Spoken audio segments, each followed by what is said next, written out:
Hello, നമ്മിനി വീട്ടിൽ ചെന്നാലേ ഇവിടെ അടുത്ത വീട്ടിലൊരു കൊക്കോൻ്റെ മരം ഉണ്ട് കേട്ടോ. എപ്പോഴും ഞാനത് കാണിക്കണം വിചാരിക്കും, പക്ഷെ മറന്നൊരു വീഡിയോയിൽ കാണിച്ചിട്ടുണ്ട്. അതിൻ്റെ ലിങ്ക് ഡിസ്ക്രിപ്ഷനിൽ കൊടുക്കാം കേട്ടോ, ഇഷ്ടമാണെങ്കിൽ ഒന്ന് കാണണേ.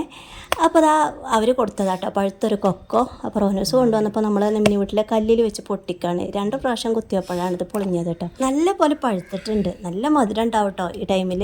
അപ്പോൾ നമുക്കൊന്ന് കഴിച്ച് നോക്കിയാലോ. സംഭവം കുറച്ചേ ഇതൊന്ന് കിട്ടുള്ളെങ്കിലും നല്ല ടേസ്റ്റാണ് ഇത് കഴിക്കാനായിട്ട് കേട്ടോ. ഇന്നെ പോലെ ഇത് ഇഷ്ടമുള്ളവരുണ്ട്. അപ്പോൾ എന്ത് ടേസ്റ്റുള്ളത് കിട്ടിക്കഴിഞ്ഞാൽ നമ്മൾ കുറച്ച് കഴിച്ച് കഴിഞ്ഞിട്ട് അടുത്ത കുട്ടി ഉണ്ടെങ്കിൽ അവനും എടുത്ത് വെക്കുമല്ലേ. അപ്പോൾ റോഷ്മോനും ഉമ്മക്കും ഉപ്പാക്കൊക്കെ കൊടുക്കാൻ വേണ്ടിയിട്ട് ബാക്കിയുള്ളതും കൊണ്ട് റോനൂസ് ഉള്ളിലേക്ക് പോകുക കേട്ടോ. അപ്പോൾ അടുക്കളയിൽ ചെന്നപ്പോൾ ഉമ്മ നല്ല പരിപാടിയിലാട്ടോ. ചിക്കൻ ഫ്രൈ ആക്കാല തിരക്കിലാണ്. മഞ്ഞൾപ്പൊടി, മുളക് പൊടി, ചിക്കൻ മസാല, ഫുഡ് കളർ, ഉപ്പും ചേർത്തിട്ട് നല്ലപോലെ മിക്സ് ആക്കിയതിന് ശേഷം 1 ടേബിൾ സ്പൂണോളം കോൺഫ്ലവറും 1 ടേബിൾ സ്പൂണോളം വിനാഗിരി ചേർത്ത് നല്ലപോലെ മിക്സാക്കി അരമണിക്കൂർ വെച്ചിട്ടുണ്ട്. ഇനി വെളിച്ചെണ്ണ ചൂടായി വരുമ്പോൾ കറിവേപ്പില വലിയ ജീരകം ഇട്ട് കൊടുത്ത് ഒന്ന് പൊട്ടി വരുമ്പോൾ നമ്മൾ മസാല പിടിപ്പിച്ച ചിക്കൻ ഇട്ട് കൊടുത്ത് തിരിച്ചും മറിച്ചിട്ട് കൊടുത്തൊരു ഗോൾഡൻ ബ്രൗൺ കളറാകുമ്പോൾ ഇതുപോലെ വറുത്ത് കോരി വീട്ടിലെ വാഴയിലും വെട്ടിയിട്ട് അതിലേക്ക് ചൂടോടെ ചിക്കൻ ഫ്രൈയും കൂടെ ഇട്ട് കൊടുത്തിട്ട് നമുക്കൊന്ന് കഴിച്ച് നോക്കിയാലോ. പിന്നെ അതാ അതിൻ്റെ മുകളിലായിട്ട് ഇടാനായിട്ട് പച്ചമുളകും കറിവേപ്പിലയും സവാള ഫ്രൈ ആക്കിയത് ഇട്ട് കൊടുത്താൽ പിന്നെ ഒരു രക്ഷയില്ലാത്ത. അപ്പോൾ ഇഷ്ടം സപ്പോർട്ട് ചെയ്യാൻ മറക്കല്ലേ.